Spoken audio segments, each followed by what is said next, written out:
Welcome, welcome, welcome to Story Time with me, Miss Sheila. I hope you're having a wonderful and beautiful day. Today's story is called May's Brave Day. Have you had a brave day? So let's find out about her brave day, okay? Okay. May had butterflies in her tummy. It was hard to do anything with all that fluttering, and there was certainly no room for breakfast. Have you ever felt that way where your stomach is full butterflies and you can't eat?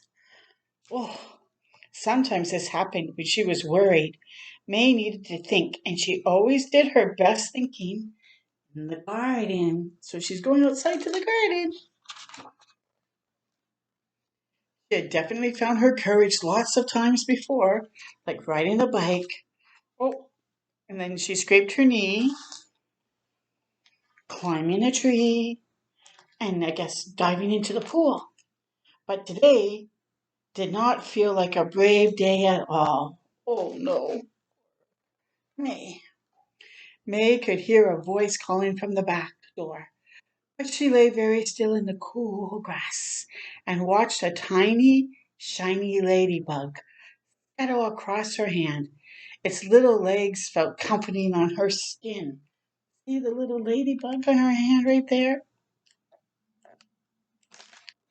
Might be a little bit hard to see because they're so tiny. A bee flew close by and she watched it disappear inside a tall glove. She wished she were a bee so she could too spend her days among the flowers. Bees didn't seem to have a worry in the world. May wandered over to the fish pond. She whispered her worries down into the depths so only the gulping goldfish would hear. Bubbles floated up from the surface in reply, and May felt a little less nervous inside. There are lots of exciting things to do. You will make so many friends. Your teacher is there to help and show you the way. That's what it says in those little bubbles. Fish bubbles, she's thinking. Mama called again in the distance, but May didn't want to be found just yet. She was still looking for her courage. She tiptoed across the lawn and lay before the apple tree to watch the leaves dancing in the breeze. And then she had an idea. Wonder what her idea is.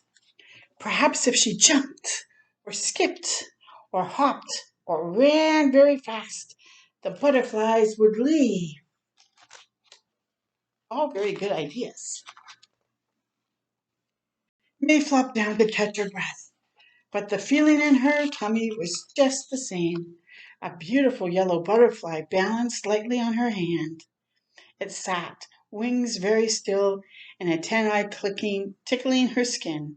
Then it wobbled its way upward. Oh, how May wished she could fly away. At that moment, a soft shallow fell, and May's mamma was beside her. Here you are, she said. It's time to leave now. But I've still got butterflies in my tummy, replied May. Her mother gave her a big hug. Everyone feels worried about doing new things, she said gently. Very true. It's quite normal. A tiny bird has to learn to fly. A frog has to learn to jump. A duckling to paddle in the water. And a squirrel to learn to crack an acorn. Even a butterfly has to learn to spread its wings. What a beautiful butterfly. May wanted so much to find her bravery, and yet each step took her closer to the very thing she was anxious about. May's feet slowed to a snail's pace. Ooh, she's going past the bakery. The schoolyard was noisy and full. May wondered if some of the other children had butterflies in their tummies too. Oh, so it's her first time to school. That's why she's nervous. But she needs to know she's going to meet new friends and learn new things. Inside the hallway, Inside, the hallway smelled funny and the floors creaked. "Hello," said a smiling lady. "I'm your teacher, Mrs. Bell. Shall we find you a hook?" Oh. Miss Bell opened the door to May's classroom. It was warm and bright. Everywhere was crammed with games and books and faces and chatter. May spotted the coloring table, and she loved to color. And there was an empty seat. Oh, there she is. The girl next to her smiled. "Do you want to share my red?" she said. As the morning slipped by, May began to realize the butterflies were fluttering less and less, and the space inside her was feeling rather empty, which was lucky. Nice. So she's finding her pretty because she's like in school. Because butterflies like to live in gardens much more than they like to live inside children. Very true. And when they are gone, there is finally room for breakfast. And look at, she made a picture of her new friends. How exciting is that? Look at all the butterflies. I hope you enjoyed that story and I hope you remember to try new things. It's okay. You will enjoy it by God's grace. Until next time with me, Miss Sheila, keep shining your light bright. Bye for now.